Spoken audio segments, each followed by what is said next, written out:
Olá pessoal, esse é mais um vídeo dos Pequeninos de Maria e o tema de hoje é: Jesus realmente existiu? E se ele existiu, será que ele realmente é Deus? Conta a história que certa vez um dos soldados de Napoleão, empolgado com as conquistas desse grande imperador, virou para ele e falou assim: Imperador, pode fundar a nossa religião e a nossa igreja. Estamos prontos a seguir Sua Majestade. Ao que Napoleão respondeu para ele: Filho, para alguém inaugurar uma religião e fundar uma igreja, é preciso de duas coisas. Primeiro, morrer numa cruz. A segunda, ressuscitar no terceiro dia. A primeira eu não quero e a segunda eu não posso. Então pode parar com essa história aí de fundar uma religião e uma igreja.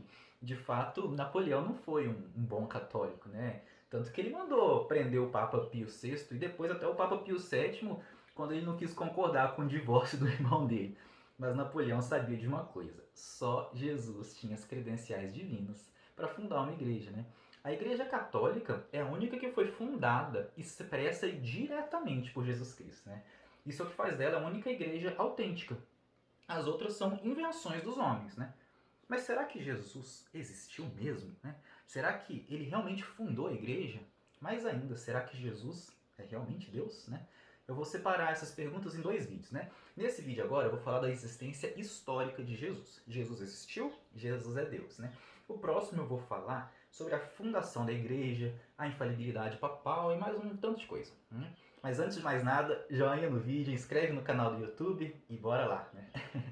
Bom, sobre a existência histórica de Jesus, né?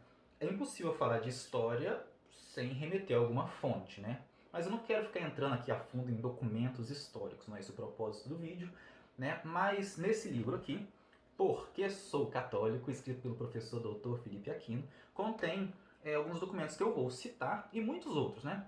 Veja que eu estou falando aqui de documentos datados bem próximos da época de Jesus Cristo, né? Onde o cristianismo ele era perseguido e a maior parte foi escrito por pessoas que não eram cristãs, né? Então eu vou começar com os documentos dos escritores romanos. Eu vou citar aqui rapidinho. Primeiro o documento de Tácito, que viveu entre o ano de 55 e de 120. Ele foi um historiador romano, escritor e foi até cônsul romano, né? Ele escreveu assim: um boato atribuía a Nero a ordem de pôr fogo na cidade. Então, para cortar o mal pela raiz, Nero imaginou culpados e entregou às torturas mais horríveis esses homens detestados pelas suas façanhas, que o povo apelidava de cristãos. Este nome vem-lhes de Cristo, que sob o reinado de Tibério foi condenado ao suplício pelo procurador Pôncio Pilatos. Esta seita perniciosa, reprimida a princípio, expandiu-se de novo, não somente na Judéia, onde tinha sua origem, mas na própria cidade de Roma. Então aqui dá para ver, né, da existência histórica de Jesus Cristo. Também tem outro documento, escrito por Plínio, o jovem, que viveu entre o ano de 61 e 114, e ele foi governador romano. Ele escreve uma carta assim: os cristãos estavam habituados a se reunir em dia determinado, antes do nascer do sol, e cantar um cântico a Cristo que eles tinham como Deus. Então, aqui também nesse documento a gente vê. E também tem um documento, os documentos judaicos, né? Eu vou falar só de um aqui, mas nem é um documento, é o Talmud. O Talmud é uma coletânea de leis, né, e comentários históricos dos rabinos judeus, né? Eles apresentam diversas passagens referentes a Jesus, mas um detalhe importante é que os judeus eles combatiam a crença em Jesus, né? Então daí essas palavras adversas que vão ser lidas aqui. Mas fala assim, ó: na véspera da Páscoa, suspenderam a uma haste Jesus de Nazaré. Durante 40 dias, um arauto à frente dele clamava: merece ser lapidado, porque exerceu magia, seduziu Israel e o levou à rebelião. Quem tiver algo para o justificar, venha proferi-lo. Nada, porém, se encontrou que o justificasse, então suspenderam-no a haste na véspera da Páscoa, né? Mas tem um documento também de um cara chamado Flávio Josefo, um historiador judeu, que é fenomenal, mas daqui a pouco eu vou falar dele. Né? Mas eu queria ir para os evangelhos, que é onde eu quero focar. Os evangelhos eles narram com uma riqueza de detalhes muito grande, mas detalhes históricos, geográficos e políticos, e além do religioso, é claro, do tempo de Jesus. Né? Eu queria começar dizendo que um mito ele não poderia chegar ao século XXI pelo menos não com 1 bilhão de adeptos, né?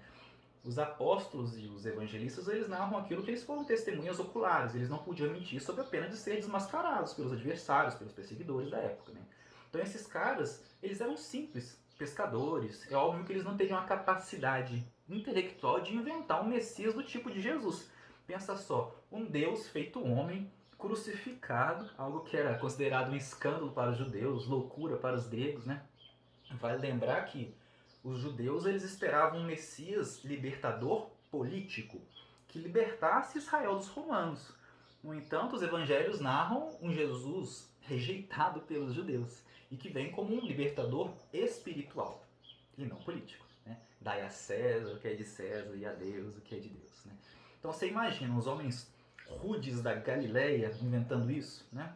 Primeiro que não teriam coragem. Segundo que eles não teriam a capacidade de forjar um Jesus tão sábio, tão santo, tão inteligente e, por que não, tão desconcertante para eles tantas vezes, né? Eles não teriam condições de inventar uma doutrina tão diferente daquelas da época, né? Você imagina que um mito poderia vencer o Império Romano? Será que um mito poderia sustentar os cristãos durante 250 anos de martírio, de perseguições? Gente, eram tantos mártires, mas tantos mártires, que dizia-se que o sangue dos mártires era semente de novos cristãos, né? Lá no século III, é que eu estou falando, entre 200 e 299, já haviam cerca de 150, de 1.500, desculpa, sedes episcopais no mundo afora, né, de bispos. O mito não sustentaria uma igreja que começou com 12 homens simples, já tem mais de 2.000 anos, já teve 264 papas, hoje tem mais de 4.000 bispos e tem mais de 400 mil sacerdotes aí em todo o mundo. Então, que Jesus existiu, né, isso é um consenso, mas a pergunta que tem que ser respondida é: será que os evangelhos eles são autênticos, né? Porque é lá que se baseia toda a fé católica. Bom, existem 4 evangelhos: Mateus, Marcos, Lucas e João. Antes de mais nada, é necessário dizer que os evangelhos são documentos de autenticidade cientificamente comprovada, né? Quem provou ao mundo a autenticidade dos evangelhos, ironicamente, foram os inimigos da Igreja Católica, os racionalistas lá do século 17 e 18, né? Os seus adeptos, né, Renan, Arnaque, Jean-Jacques Rousseau e até mesmo Voltaire, eles empreenderam fortemente o estudo crítico dos 4 evangelhos com uma sede imensa de destruir e mostrar para o mundo que eles eram falsos. Só um parênteses aqui, muitos desses racionalistas, eles foram os mentores da Revolução Francesa, né? Eles tiveram uma ousadia sacrílega mesmo de entronizar a imagem da deusa da razão na sagrada Catedral de Notre Dame lá em Paris, né? Mas a vontade deles era mostrar para o mundo que os evangelhos eram uma farsa, uma invenção da igreja e que teriam sido forjadas para quê? Para apresentar um Jesus como Deus e justificar a existência de uma igreja católica como uma espécie de guia espiritual dos homens. Enfim, o alvo que eles tinham era destruir a igreja católica. E aí, aqui eu preciso parabenizá-los, eles colocaram a mão na massa. Eles examinaram detalhadamente os evangelhos, diferentes de muitos aí que se dizem ateus, mas nunca leram a Bíblia. Desculpa, você só é um preguiçoso que tem medo de encontrar uma verdade que te incomode. Mas, enfim, a que conclusão chegaram esses racionalistas que só acreditavam na matéria e na ciência depois de usar o mais profundo rigor da ciência, cujo Deus era a razão? Eles empregaram diversos métodos, método das citações, das traduções, método polêmico, enfim, todos os métodos científicos que são usados para atestar a autenticidade de todo e qualquer documento histórico, né? A conclusão que a própria ciência racionalista mostrou ao mundo é a autenticidade histórica desses evangelhos. Depois de 50 anos de trabalho, eles chegaram a essa conclusão. E aí, por coerência científica, eles tiveram que publicar essa verdade. Aqui eu vou ter que dar uma lida para vocês verem o que eles tiveram que dizer. O Renan, né, racionalista da França, disse assim: em suma, admito como autênticos os 4 evangelhos canônicos. Depois vem Arnaque, que é um racionalista alemão, ele diz assim: o caráter absolutamente único dos evangelhos é hoje em dia universalmente reconhecido pela crítica. Depois vem Streeter, que é um grande crítico inglês, ele teve que afirmar assim: os evangelhos são, pela análise crítica, os que detêm a mais privilegiada posição que existe. Até mesmo os mais exigentes críticos racionalistas lá do século XIX, o Rorty e o Westcott, eles foram obrigados a dizer assim: as 7/8 partes do conteúdo verbal do Novo Testamento não admite dúvida alguma. Então você imagina a raiva dos caras. O Serzinho trabalha 50 anos para chegar à conclusão que estava errada. E o pior, eles queriam destruir os evangelhos e acabaram provando-os como os livros mais autênticos segundo a própria crítica racionalista. Pois é, o tiro saiu pela culatra, amigão. Os inimigos da igreja acabaram prestando um grande favor para ela. Provaram que os evangelhos são autênticos. Naquela época, para transmitir o evangelho, eles faziam cópias escritas mesmo, né? Existem mais de 5.200 cópias do original do Novo Testamento, que são comprovadas como autênticos pelos especialistas. Tudo ali datados entre o primeiro e o segundo século. Então, bom, a ciência comprovou que os evangelhos são autênticos. Mas o que isso significa? Significa que esses textos escritos por Mateus, Marcos, Lucas e João realmente são originais, que ninguém mexeu no texto, ninguém forjou nada, né? Aí vem o Zé e fala assim: ah, Pedro, isso daí significa que eles escreveram e que o texto é original, mas não prova que é verdade que eles escreveram. Não quer dizer que eles não possam ter inventado que Jesus ressuscitou. Essas técnicas que você está falando, eu conheço tudo. Eles provam a autenticidade dos escritos, comprovam a existência histórica de Jesus, que isso daí até eu sei. Inclusive, Jesus é citado lá no Alcorão, né, que é o dos muçulmanos. Também cita os milagres de Jesus lá. Mas essa análise daí não prova que Jesus fez o que os discípulos disseram que ele fez. Isso aí diz que você está falando que eles não teriam capacidade intelectual de inventar um Jesus, é muito relativo, blá, blá, blá, blá. Bom, é um questionamento muito válido, né? E eu vou responder ele já já. Primeiro vamos fazer um exercício. Jesus existiu, isso é fato. Beleza. Os escritos são autênticos. Isso é fato. Beleza, né? Mas, dado que que é verdade o que foi escrito, Jesus é Deus, então partindo da premissa que o que eles escreveram é verdade, vamos pensar se Jesus realmente é Deus, né? Na Bíblia, Jesus, de fato, tem todas as credenciais divinas, né? São esses evangelhos autenticados pela crítica racionalista que mostram a divindade de Jesus Cristo, né? Neles nós encontramos mais de 40 milagres que Jesus fez para deixar claro a sua divindade, né? E tiveram muito mais. O próprio São João, autor do quarto evangelho, ele diz lá em João capítulo 20, versículo 30: fez Jesus na presença dos discípulos muitos outros milagres que não estão escritos neste livro, né? Mas estes foram escritos para que creiais que Jesus é o Cristo, Filho de Deus, e para que, crendo, tenhais a vida em seu nome. Mas tudo que foi escrito, portanto, não foi tudo que Jesus fez, né? Nem tudo foi escrito, mas o suficiente para sabermos que Jesus é o Filho de Deus e é o nosso Salvador, né? E é de fato os milagres de Jesus que provam que ele é onipotente, que ele é onipresente, que ele é onisciente, né? E para isso Jesus mostra o seu poder basicamente sobre tudo, né? Por exemplo, ele mostra o seu poder sobre a matéria, quando ele transforma a água em vinho, quando ele multiplica os pães. Ele mostra o seu poder sobre a natureza, quando ele anda sobre as águas, quando ele manda o vento e a tempestade se calarem, ficarem quietos, né? Ele mostra o seu poder sobre a doença. Ele curou vários leprosos, ele curou cego de nascença e até mesmo paralíticos. Ele mostrou seu poder também sobre demônios, né? Ele ordena que os demônios se calem, ele expulsa os demônios dos possessos. E ele mostrou seu poder sobre a morte, né? Ele ressuscitou a filha de Jairo, ele ressuscitou o jovem lá de Naim, ele ressuscitou Lázaro e finalmente ele ressuscitou triunfante dos mortos e apareceu não só para os discípulos, mas também para muitas outras pessoas. Isso está lá em Mateus capítulo 28 e também lá em 1 Coríntios capítulo 15. Né? Além de tudo isso, ele se transfigurou lá no Monte Tabor. Enfim, Jesus, ele provou que era Deus. Só alguém que é Deus pode fazer essas obras. Né? Ele apresentou, portanto, as credenciais divinas. Ninguém jamais fez isso. E é por isso que São Paulo escreve lá em Colossenses 2, né? Nele habita corporalmente toda a plenitude da divindade. Né? E diz ainda, ele é a imagem visível do Deus invisível. Né? São Pedro diz em sua segunda epístola, assim, vimos a majestade com os nossos próprios olhos. Né? É legal também ver quem é Jesus segundo esses racionalistas, porque eles provaram que Jesus existiu e que os evangelhos são autênticos, então o que eles falam sobre Jesus, né? Então, quem é Jesus segundo a crítica racionalista, né? O que esses homens cultos e preparados falaram, né? Eles negam que Jesus seja Deus, mas é muito interessante ver o que eles falam, né? Primeiro, um cara chamado Ernest Renan, cadê aqui para eu não me perder? Esse cara chamado Ernest Renan, ele foi um escritor, filósofo, historiador e mesmo sendo racionalista e materialista, ele se vê obrigado a reconhecer em Jesus uma clareza, uma inteligência, uma penetração de espírito profunda.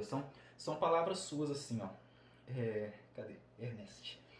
Com seu perfeito idealismo, Jesus é a mais alta regra de vida, a mais destacada e a mais virtuosa. Jesus criou o ensinamento prático mais belo que a humanidade recebeu. Olha que legal. Ele diz assim também: a igreja, esta grande fundação, foi certamente a obra pessoal de Jesus. Para ter se feito adorar até esse ponto, é necessário que ele tenha sido digno de adoração. Enfim, Arnaque também, o chefe do racionalismo alemão, ele diz assim, cadê o Arnaque? A grandeza e a força da pregação de Jesus estão em que ela é, ao mesmo tempo, tão simples e tão rica, tão simples que até encerrada em cada um dos pensamentos fundamentais por ela expressados, tão rico que cada um dos seus pensamentos parece inesgotável, dando-nos a impressão de que jamais chegamos ao fundo das suas sentenças e parábolas. Ele diz assim também: qualquer que seja a atitude que diante de Jesus Cristo se adote, não se pode deixar de reconhecer que na história foi ele quem elevou a humanidade a essa altura. Olha que bacana. Também teve um cara chamado Wilhelm Busset, que ele escreveu assim: Jesus permanece, é certo, em relação a nós, a uma distância insuperável. Não ousamos medir-nos com ele, nem nos colocarmos ao lado desse herói. Tudo bem, né? Depois vem Jean-Jacques Rousseau. Rousseau diz, expoente máximo, né, lá do iluminismo francês: se a vida e a morte de um Sócrates são a de um sábio, a vida e a morte de Jesus Cristo devem ser a de um Deus. Também teve um cara chamado, a última, tá? Davi Friedrich Strauss. Vocês conhecem Strauss, né? Ele é um inimigo feroz do catolicismo. Ele disse assim: Cristo não podia ter sucessor que lhe avantajasse. Jamais em tempo algum será possível ascender mais alto que ele, nem imaginar-se nada que sequer o iguale. Portanto, para eles, Jesus Cristo é o máximo em sabedoria moral, em retidão, em justiça e em verdade. Mas Deus não. Ele é detentor da doutrina mais bela, mais rica e mais simples que a humanidade já viu. Mas Deus não. Ele é o cume da humanidade, que jamais terá quem o supere, né? Palavra deles. Mas Deus não. Ué, mas Jesus afirmou que ele era Deus. Ele afirmou que ele e o Pai eram um, que ele tinha todo o poder no céu e na terra, e quem não o seguisse não iria entrar no céu. Ele disse que ele vai voltar para julgar o mundo no dia do juízo final, né? Lá em João capítulo 8 ele diz: antes que Abraão existisse, eu sou. Né? A expressão eu sou em hebraico, Yahvé, né, é o nome que Deus se apresentou a Moisés, lá no livro do Êxodo do Antigo Testamento. Né? A galera ficou pé da vida quando Jesus falou que antes que Abraão existisse, eu sou. Eles queriam apedrejar Jesus quando ele disse isso. Né? Lá em João capítulo 10, ele diz que o Pai o santificou e enviou ele ao mundo. Né? Ele fala que ele faz as obras que ele faz para que as pessoas reconheçam que o Pai está em mim e eu no Pai. Né? Ele diz assim. Ele diz: eu sou a luz do mundo, aquele que me segue não andará nas trevas, mas terá a luz da vida. Quando a mulher fala: ah, eu sei que deve vir um Messias que se chama Cristo, Jesus responde para ela: sou eu quem fala contigo. Né? Lá em João capítulo 9, Jesus cura um ceguinho de nascença, mas antes de curar esse cego, Jesus pergunta assim: crês no Filho de Deus? o ceguinho responde, né? Quem é esse para que eu creia nele? Jesus responde, é o que está falando contigo. O próprio Simão diz, né? Que depois virou Pedro. Tu és o Messias, o Filho do Deus vivo. Jesus responde, acertou, miserável. Tô brincando, ele diz, feliz és tu, Simão, porque meu pai te revelou, enfim, né? Bartolomeu, discípulo de Jesus, que a Bíblia identifica como Natanael, também diz, tu és o Messias, o Filho do Deus vivo. O anjo diz para Maria, o santo que lhe nascer será chamado Filho de Deus, né? Quando Jesus é batizado, o céu abre e uma voz lá de cima proclama, né, essa verdade. Tu és o meu filho amado. Então, você já pensou, né? Pensa só. Por várias vezes Jesus diz assim, os seus pecados estão perdoados. Gente, para os judeus, só Deus pode perdoar os pecados, né? Tanto que quando eles vão acusar Jesus, né, que eles querem apedrejar Jesus, por que eles querem apedrejar? Porque sendo homem te fazes Deus, né? Os judeus respondem a Pôncio Pilatos, nós temos uma lei e segundo essa lei ele deve morrer porque se declarou filho de Deus, né? Além de se declarar como Deus e morrer por causa disso, Jesus fez exigências que só um Deus pode fazer, né? Se alguém quer vir após mim, renegue-se a si mesmo, tome a sua cruz e siga-me. Ele fala assim também lá em Mateus, felizes os que sofrem perseguição por minha causa. Gente, já pensou um cara, um homem fala isso, né? Uma pessoa que não seja Deus? E depois ele completa assim, quem perde a vida por minha causa, ganhá-la-á. Já pensou? Né? Um homem que fala assim, se alguém vem a mim e não ama menos a seu pai, sua mãe, sua mulher, seu filho, seus irmãos, suas irmãs e até sua própria vida, não pode ser meu discípulo. Está lá em Lucas, capítulo 14, versículo 25. Você já pensou um homem falar isso? Eu sou o caminho, a verdade e a vida, ninguém vai ao Pai senão por mim? A conclusão, galerinha, é a seguinte. Se tudo isso que Jesus disse e fez fosse mentira, então ele seria um impostor, um farsante, um doido varrido, como já há tantos no mundo, né? Se Jesus mentia no que dizia, ameaçando até a perda eterna quem não cresce nele, então ele seria o maior vigarista que já existiu.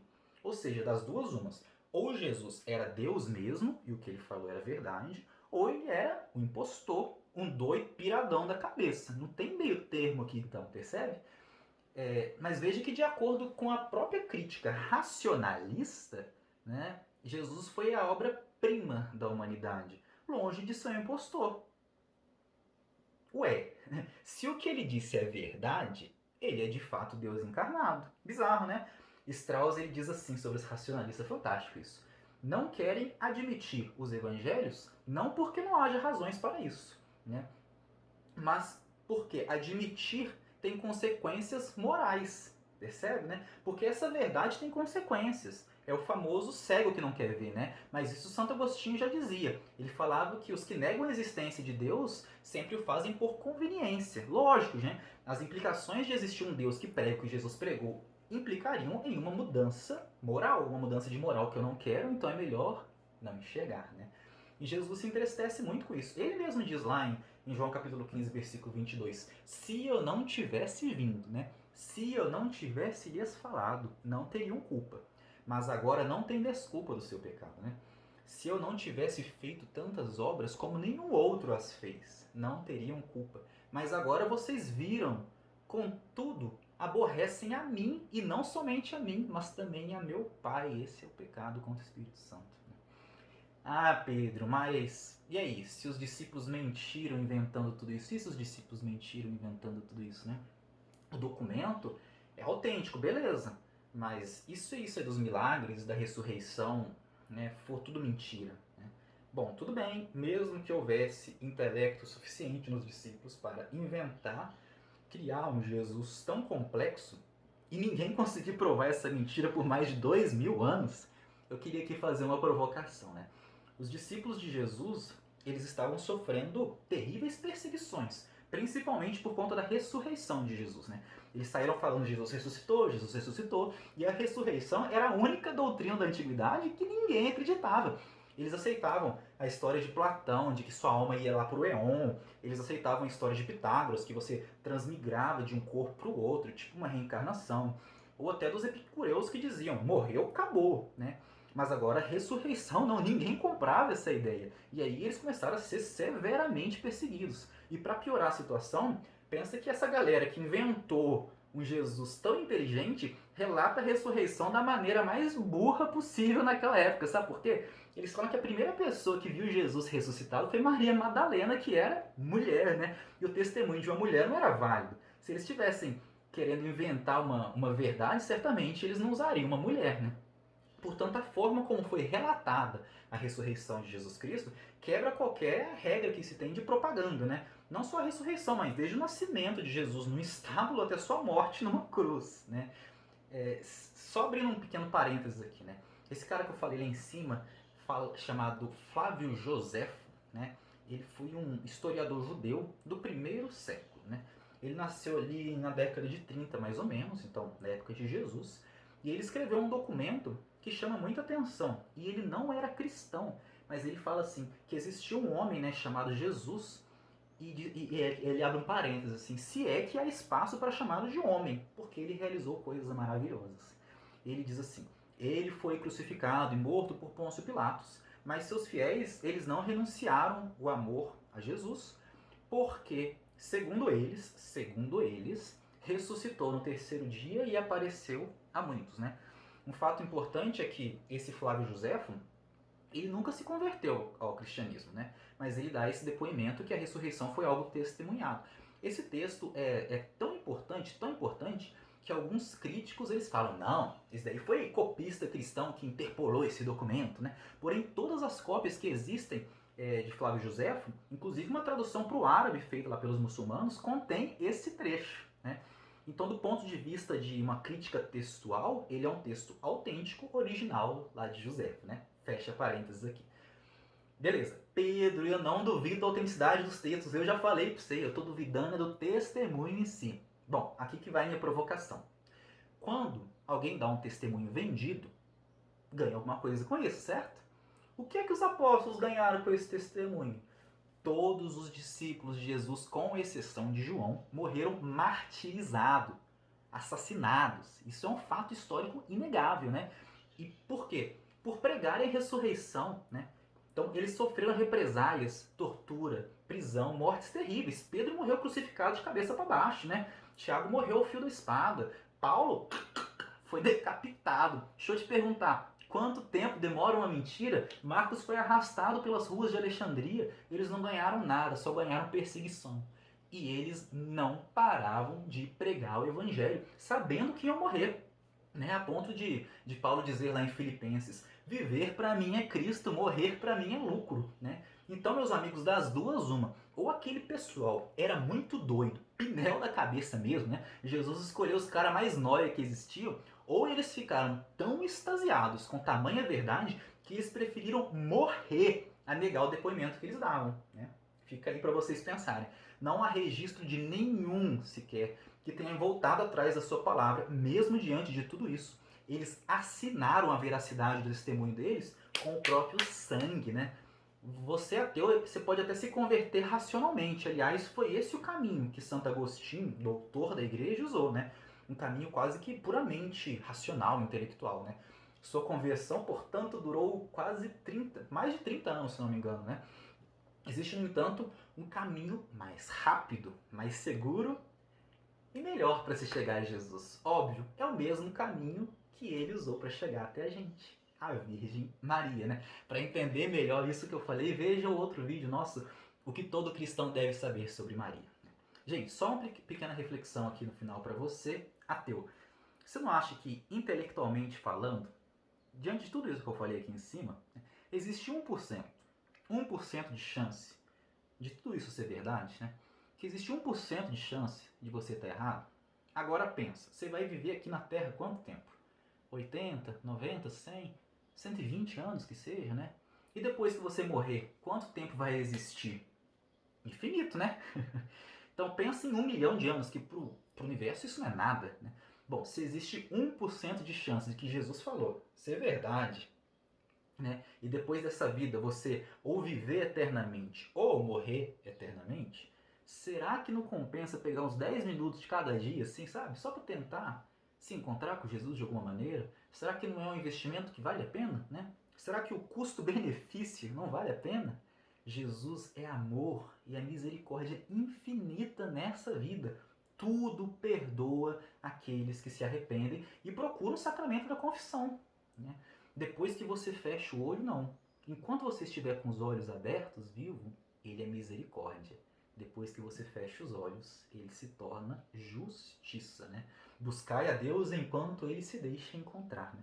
Tenho certeza que se você passar a fazer isso, em pouco tempo, você terá 100% de certeza que você tem um Pai no céu que te ama e quer você lá com ele, né? Fala com ele assim, eu não consigo compreender a sua existência, né? Mas se você existir, eu te dou livre acesso para você agir na minha vida e você vai perceber que ele vai começar a agir. E não queira compreendê-lo racionalmente, porque se ele coubesse dentro da sua caixolinha, ele não seria Deus. Se ele fosse compreensível intelectualmente, ele não seria Deus. Ele está tão acima dos seus pensamentos como o céu está da terra. Não tenha a prepotência de tentar compreendê-lo, nem em sua essência, racionalmente. Quão pequeno seria esse Deus se ele coubesse dentro do seu intelecto.